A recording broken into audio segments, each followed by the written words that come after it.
Well, howdy, folks. How's it going today? Hope you're all doing really good. Well, I got my old telly on the bench here. I've been kind of tinkering on this for a few days. Not a lot, just kind of here and there. And I had to unhook the neck pickup from the scratch plate. And I had to enlarge this little radius around here where the control plate fits. It was just a little snug, so I'm getting ready to take the strings off, take the scratch guard off, and mount the neck pickup back in. But while I have the guitar right on the bench, I thought this would be a good opportunity to talk to you folks about tuning stability and intonation. Okay? Now, I know this is a pretty deep subject on the internet, but I'm just going to give you guys, my honest opinion about it and what I've run into over the years owning many, many guitars and working on a lot of guitars as well. So the first thing that people think is, well, my guitar won't stay in tune. It's got to be the tuners. Well, sometimes it can be that. Even the cheapest of tuners will usually hold if you pitch up to the note, not so much if you go in reverse and kind of pitch the string down to it, but, it'll kind of bind the tuner if you're pitching it up to get the string up where it needs to be. Now, a lot of it, honestly, is right here, okay? Now, this is something you can try. Put a tuner on your guitar, plug your guitar into a tuner, tune your E string right up to pitch, and go behind the nut, push down a little bit. Look at your tuner, see if it comes back to the note that you had. Make sure your strings are stretched out too. That's another error a lot of people make. Before you intonate your guitar or do any of these adjustments, you want to have your strings stretched out very well.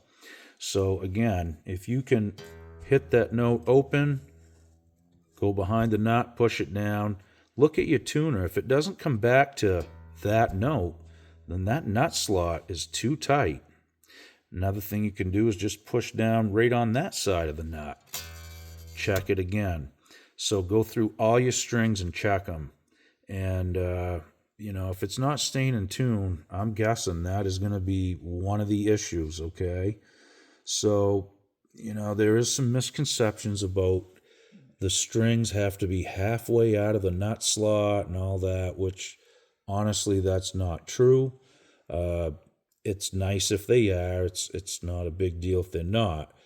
I don't mind them down in a little bit. That keeps them from popping out because I bend hard and I strum hard. So, anyways, it's really play a preference at that point.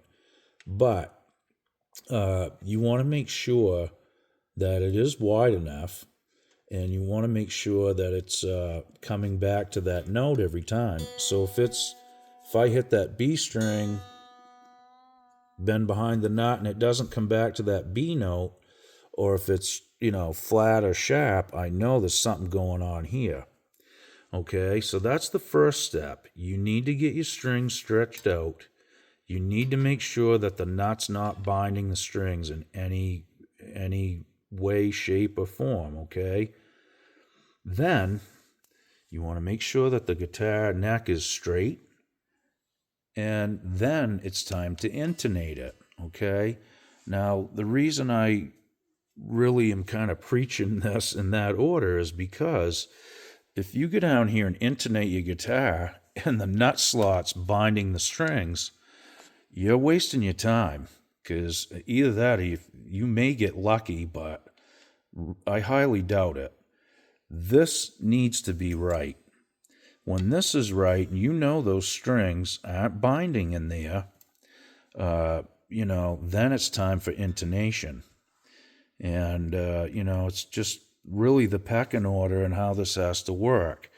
So when I set guitars up, or if a guitar comes in and I notice it's having trouble staying in tune, I will first address that, make sure that it's also cut on an angle. If you get any sitar kind of effect, with an open string, it's probably a flat nut slot. They got to be, tapered towards the machine heads or the tuners. And again, it doesn't matter that this isn't sticking halfway up. You got to remember that that string just rides on just a fine line on the bottom side of it, and that's what's in the nut. Okay? So that is another test, like I said. Push down here, hit it open, or tune it open, push down on each side of that. If you file the slot out, you want to do that same procedure and make sure that that's seating into that nut correctly. And again, you want to still check it and check it 4 or 5 times. I mean, you don't have to dive bomb this or anything like that, but you just got to check it several times on both sides of the nut. And if you do that, you should be in pretty good shape. But I've done this personally myself. This is how I learned this years ago. I had a guitar that wouldn't stay in tune, and I'd tune it up, and it would sound good. And I'd play some chords up here, and oh no, now it's not in tune. So I figured the intonation was out. So I'd check the intonation. That would be okay, or it would be off. Couple strings might be off, but the reason it was off was because they were caught in the nut slot. And boy, that can turn into a major headache. That's all I can say. So that's why I'm kind of sharing this with you folks, and hopefully that helps. This is probably the most common problem with guitars that I've encountered, and I'm sure you guys can speak the same language here. It's if a guitar won't stay in tune, it will, you can't play it. Bottom line, it's no fun, and it's really frustrating, especially if you really like the sound of it. And again, don't just go intonate your guitar until you are 100% sure that nothing is catching in those nut slots, okay?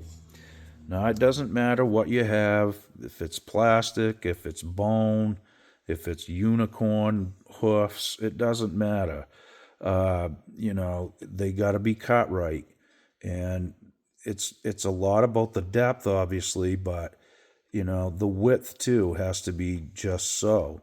And you want to make sure that that is seated down into that nut properly. So hopefully that helps you guys out. Like I said, it's something that I religiously check on, and this happens on my own guitars, and over time when the nut wears, and they do, it can start to cause impingement in the nut again.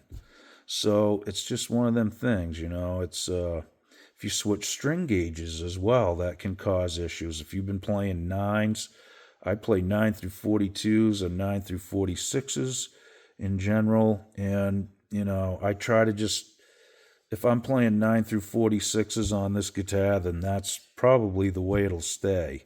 I've already figured out that those feel the best on this guitar for me. So I usually don't swap gauges a lot.